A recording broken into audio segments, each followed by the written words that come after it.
فاضي شوية نشرب قهوة في حتة بعيدة، عزمني على نكتة جديدة وخلي حساب الضحك عليا.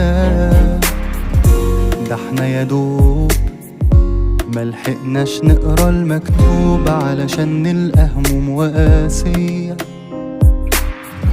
ده اسمه كلام، عشنا العمر نربي حمام بس نسينا نقوم غية. عارفك مشغول الايام دي، ما انا زيك بس عندي حكايات صعبة اخبيها، وكمنك داري بحالي مذاكرني وعارف مالي، مستني عشان احكيها. فاضي شوية نشرب قهوة في حتة بعيدة، عزمني على نكتة جديدة وخلي حساب الضحك عليا.